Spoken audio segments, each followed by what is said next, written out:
வணக்கம்.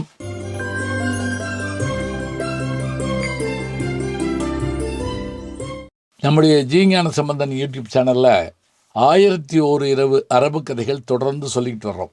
எனக்கு பெரிய மகிழ்ச்சி என்ன தெரியுங்களா? யார் கேட்குறாங்களோ இல்லையோ, பார்க்குறாங்களோ இல்லையோன்னு நான் நினச்சிட்டு இருந்தேன். ஆனால் நான் சமீபத்தில் அமெரிக்காவுக்கு போயிருந்தப்ப ஒரு அம்மாவும் ஒரு பையனும் வந்தாங்க. அந்த அம்மா சொன்னாங்க, நீங்கள் சொல்கிற அந்த அரபு கதைகள், விக்ரமாதித்தன் கதைகள் இதெல்லாம் என்னுடைய பையன் ரொம்ப விரும்பி கேட்பார். நான் அப்படி சொன்னோடனே அந்த பையனும் வந்து எனக்கு வணக்கம் சொல்லி, நான் ரொம்ப நல்லா கேட்பேன், நீங்கள் சொல்கிற அந்த கதை எனக்கு ரொம்ப பிடிச்சிருக்கு அப்படின்னு சொல்கிறார். இது நான் சொல்கிறது எங்கே? அமெரிக்காவில். அப்போ நம்முடைய யூடியூப்பினுடைய நல்ல செய்திகள் எல்லாரையும் சென்றடையுதுங்கிறது எனக்கு ஒரு மகிழ்ச்சியை தருது. இடையில் கொஞ்ச நாள் நம்ம வந்து அரபு கதைகள் பற்றி பேசாமல் இருந்தோம். இப்போ நம்ம திருப்பி தொடர்கிறோம்.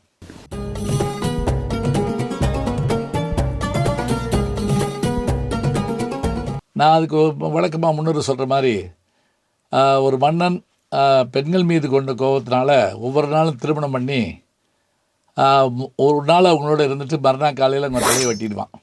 இப்படி இருக்கும்போது அந்த மன்னனுடைய மந்திரி மகள் பேரழகி சராஜாத் அவள் என்ன பண்ணா, அப்பாட்ட சொன்னான், அப்பா இதை தடுத்து நிறுத்தணும், என்னைய கல்யாணம் பண்ணி வைங்க அந்த அரசனுக்கு. மந்திரி பயந்தார். இல்லைப்பா நான் திருத்துறேன் அந்த மன்னனை. அதன்படி திருமணம் பண்ணுறப்ப என் தங்கச்சி எங்கூட இருக்கணும்னு கேட்டுக்கிட்டா. சரி வந்துட்டாங்க.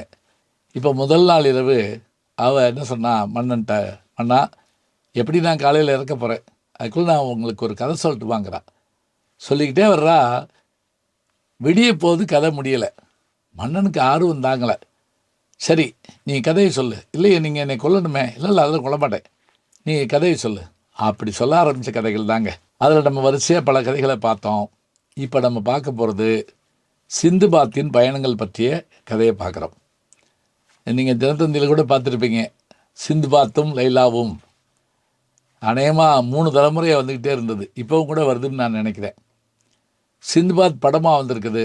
இப்போ கூட சமீபத்தில் இந்த அரபு கதைகளில் அலாவுதீனும் அற்புத விளக்குங்கிற அந்த கதை, வில் ஸ்மித் பூதமாக நடித்து அந்த கதை வந்ததை பார்த்தோம். நம்ம சிந்துபாத் கதையை பற்றியும் நாம் இப்போ பார்க்க போகிறோம். சிந்துபாத் யார், இந்த கதை என்ன அப்படின்னா, பாக்தாத் நகரத்தில் ஒரு ஏழை கூலி தொழிலாளி ஒருவன் இருந்தான். அவன் வந்து என்ன பண்ணுவான்னா, அவனுக்கு யாரும் இல்லாதனால கூலி வேலை செய்து பணம் கிடச்சா சாப்பிட்டுட்டு அதை வச்சு சாப்பிட்டு முடிச்சுட்டு ஏதாவது கிடைக்கிற இடத்துல தூங்கிட்டு இருப்பான். ஒரு நாள் அவன் என்ன பண்ணான், அந்த வீதி வழியாக போகிற போது ஒரு பெரிய அரண்மனையில் பெரிய பந்தல் போட்டு எல்லோரும் வந்து போகிறாங்க, எல்லோரும் சாப்பிட்றாங்க. அப்போ அவன் என்ன பண்ணால், அங்கே பக்கத்தில் இருந்த ஒரு திண்ணையில் படுத்துக்கிட்டு, இப்படியான வாழ்க்கையெல்லாம் இருக்கே உலகத்தில் அப்படின்னு சொல்லி தான் வாழ்க்கையை நினச்சி சோக பாட்டு பாடிக்கிட்டு இருந்தான். இந்த பாட்டு வந்து அந்த தெரு முழுவதும் நிறைஞ்சதோடு மட்டும் இல்லை, அந்த வீட்டில் இருந்த அந்த அந்த பணக்காரருடைய செவியிலையும் விழுந்தது. உடனே என்ன பண்ணார், தன்னுடைய வேலைக்காரர்களை அனுப்பி அவன் கூட்டுற சொன்னார்.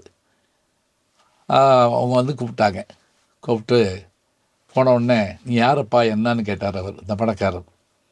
ஐயா நான் வந்து ஒரு ஏழை கூலி தொழிலாளி, எனக்கு யாரும் கிடையாது, வேலை செஞ்சால் சாப்பாடு, கிடைச்ச இடத்துல படுக்க. உன் பேர் என்ன? என் பேர் சிந்துபாத். சொன்ன உடனே அந்த பணக்காரருக்கு ஒரு மகிழ்ச்சி தாங்க முடியல. உனக்கு ஒன்று தெரியுமா தம்பி, என் பெயரும் சிந்துபாத் தான். இதை சொன்ன உடனே அந்த இளைஞன் மகிழ்ந்தான். சரி, சிந்துபாத் ஆகிய நான் எப்படி இவ்வளோ பெரிய பணத்தை உடையவனாக இருக்கிறேன், எப்படி இந்த மாளிகையுடைய எனக்கு இருக்கிறது, எவ்வளவு நண்பர்கள் வருகிறார்கள், இதெல்லாம் உனக்கு தெரியணும்ல. நான் ஒரு கடலோடி. கடலோடியில் நான் கடல் பயணம் செய்து வியாபாரம் செய்து பணம் சம்பாதிப்பவன்.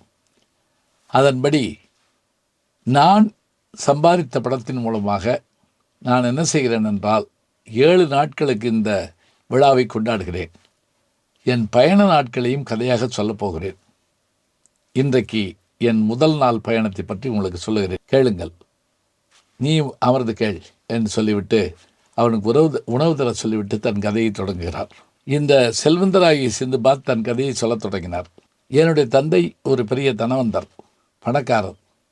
அவர் என்னையும் வியாபாரத்திலே பழக்கினார். அதன்படி நீ சென்று கடல் வழியாக பல நாடுகளை பார்த்து பொருள்களை விற்று பணம் சம்பாதித்து வா என்று என்னை அனுப்பினார். அப்படி என்னுடைய பொருள்களை எல்லாம் நான் அந்த கப்பலில் ஏற்றி அந்த கப்பலில் சென்று கொண்டிருந்தேன். நான் செல்ல வேண்டிய நகரம் எது என்று கேட்டால் பஸ்ராப் நகரை நோக்கி எங்களுடைய கப்பலில் சென்று கொண்டிருந்தோம். அப்படி சென்று கொண்டிருந்த போது ஒரு நாள் எங்கள் கப்பல் நடுக்கடலில் நின்றது. எல்லோரும் என்ன என்று பார்த்தபோது ஒரு சிறிய தீவு இருந்தது. அந்த கப்பல் தலைவன் சொன்னார், மீகாமன்னு பேர், சிறிய தீவில் இறங்கி உல்லாசமாக இருப்பவர்கள் இருக்கலாம் என்று சொன்னவுடன் எல்லோரும் இறங்கினோம். எல்லோரும் இறங்கி நாங்கள் எல்லாம் சிலர் அடுப்பு மூட்டி சமைத்தார்கள், சிலர் பார்த்து கொண்டிருந்தார்கள், நாங்கள் சுற்றி பார்த்து கொண்டிருந்தோம். அப்போது தண்ணிக்குள்ளிருந்து ஒருவன் வேகமாக மேலே ஏறி ஓடி வந்து, ஐயோ உடனடியாக இந்த இடத்தை விட்டு ஓடுங்கள், நீங்கள் நிற்பது ஒரு தீவோ கரையோ அல்ல, திமிங்கலத்தின் முதுகு பகுதி, இதிலே புல்லும் செடியும் கொடியும் முளைத்து விட்டன, அது அசையாமல் இருப்பதால் உங்களுக்கு தெரியவில்லை, அது புறப்பட்டால் ஆபத்து, போங்கள் என்று சொல்லிவிட்டு அவன் குதித்து ஓடிவிட்டான். இதை கேட்டவுடன் அங்கிருந்தவர்கள் எல்லாம் தங்களுடைய பொருள்களை எடுத்துக்கொண்டும் எடுக்காமல் ஓடி சென்று கப்பலில் ஏறினார்கள். பலர் ஏறிவிட்டார்கள், சிலர் ஏற முடியவில்லை. அப்படி ஏற முடியாதவர்களில் நானும் ஒருவன். நான் உடனே என்ன செய்தேன் என்றால், என்ன செய்வது என்று தெரியாமல் திகைத்த போது அந்த மீன் நகரத் தொடங்கியது, கப்பல் அந்த பக்கம் நகரத் தொடங்கியது. இந்த மீனில் முதுகில் அச்சத்தோடு நாங்கள் பயணப்பட்டுக்கிட்டு இருந்தோம். அப்படி போனபோது ஒரு சிறிய தீவை பார்த்து நான் உடனே நீரிலே குதித்து நீச்சல் அடித்து அந்த தீவுக்கு சென்றேன். அந்த தீவில் யாரும் இல்லையே என்று நான் பயத்தோடு உலாவிக் கொண்டிருந்த போது ஒரு இடத்துல ஒரு பெண் குதிரை கட்டப்பட்டிருந்ததை பார்த்தேன். இந்த குதிரை இவ்வளவு அழகாக இருக்கிறது, இது யாருடைய குதிரையாக இருக்கும் என்று யோசித்த போது அங்கிருந்து ஒரு வீரன் வந்தான். வந்தவன் என்னை பற்றி விசாரித்தான், நீ யார் என்று. நான் சொன்னது, இப்படி என்னுடைய கப்பலை தவற விட்டு விட்டேன் என்று சொன்னவுடன், சரி கவலைப்பட வேண்டாம், நான் உன்னை காப்பாற்றுகிறேன். சரி ஐயா, இந்த குதிரை என்ன, பெண் குதிரை ஏன் இங்கு கட்டியிருக்கிறீர்கள் கேட்டேன். அதற்கு அந்த வீரன் சொன்னான், இந்த குதிரையை நாங்கள் இப்படி கட்டுவதனுடைய நோக்கம் என்ன என்றால், நாங்கள் எல்லோரும் மறைந்திருப்போம், குதிரையை கட்டிவிட்டு ஆண் குதிரைகள் கடலிலிருந்து வந்து பெண் குதிரையோடு சேரும், அப்போது கிடைக்கின்ற குதிரை குட்டிகள் பெரிய வினோதமான குதிரை குட்டிகளாக இருக்கும், அதற்காகத்தான் நாங்கள் வைத்திருக்கிறோம் என்று சொல்லிவிட்டு என்னையும் குதிரையில் அழைத்து கொண்டு அந்த நகரத்துக்கு சென்றார். அந்த மன்னரும் என்னுடைய கதையை கேட்டுவிட்டு எனக்கு வேண்டிய வசதிகளை செய்து அங்கு இருக்குமாறு செய்தார். இப்படி நான் வேண்டிய வேலைகள் எல்லாம் செய்து கொண்டு, அதுவும் அந்த கப்பல் போக்குவரத்து அப்பகுதியிலேயே எனக்கு வேலை கொடுத்தார்கள். அப்படி நான் வேலை பார்த்து கொண்டிருந்த போது ஒரு நாள் ஒரு கப்பல் வந்து நின்றது. அதில் இருக்கக்கூடிய பொருள்கள் எல்லாம் இறக்கினார்கள். ஒரு மிகப்பெரிய பொருள் இறக்கப்படாமல் அப்படியே இருந்தது. அது யாருடைய பொருளோ என்று தெரியவில்லை என்று. அப்போது அந்த தலைவரிடத்தில் இது யாருடைய பொருள், ஏன் இறக்கப்படாமல் இருக்கிறது என்று நான் கேட்டேன். அதுக்கு அவர் சொன்னார், இல்லை, இது பாக்தாத் நகரத்தை சேர்ந்த சிந்துபாத்தினுடைய வியாபார பொருள்கள், அவர் கடலிலே காணாமல் போய்விட்டார், அதனால் இந்த பொருள்கள் எப்படி இருக்கின்றன என்று சொன்னவுடன், ஐயா நான் தான் இந்த சிந்துபாத், இது என்னுடைய பொருள்கள் தான், இதோ அதுக்கு அடையாளம் என்று நான் சொன்னவுடன் அவர்கள் மகிழ்ந்து எனக்கு அந்த பொருள்களை எல்லாம் இறக்கி கொடுத்தார்கள். நான் என்னுடைய பொருள்களை பெற்றதோடு மட்டுமில்லாமல் அங்கிருந்த இடங்களிலெல்லாம் அதை வியாபாரம் செய்து பெரும் செல்வத்தை சேர்த்தேன். அந்த செல்வத்தோடு நான் இந்த நகருக்கு வந்து இந்த மாளிகையை கட்டி நண்பர்களுக்கு விருந்து கொடுத்து கொண்டிருக்கிறேன். இதுதான் என் முதல் பயணத்தினுடைய கதை என்று சொல்லிவிட்டு சிந்துபாத் தன்னுடைய 2வது பயணத்தினுடைய கதையை சொல்லத் தொடங்குகிறார்.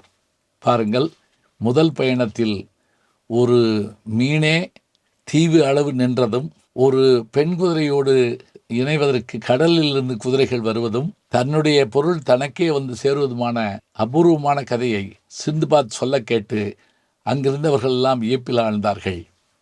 சிந்துபாத் கதையை தொடங்குகிறார். 2வது நாள் பயணம் ஆரம்பிக்கிறது. இந்த இடத்திலே நாம் கதையை நிறுத்திவிட்டு அடுத்த செய்திக்கு செல்வோம். நல்ல செய்திகளை நாளும் சிந்திப்போம், நாளை சந்திப்போம். நாளும் நல்ல தமிழ் கேட்க முனைவர் ஞானசம்பந்தம் அவர்களின் கேளுங்கள், கண்டிப்பாக கேளுங்க. நான் கேட்டுட்டு இருக்கேன். நம்முடைய யூடியூப் சேனலில் சேர்ந்து Instagram, Facebook, Twitter, blog, WhatsApp channel என்று அத்தனையிலும் நான் முன்தொடர்ந்து செல்கிறேன். நீங்கள் பின்தொடர்ந்து வாருங்கள்.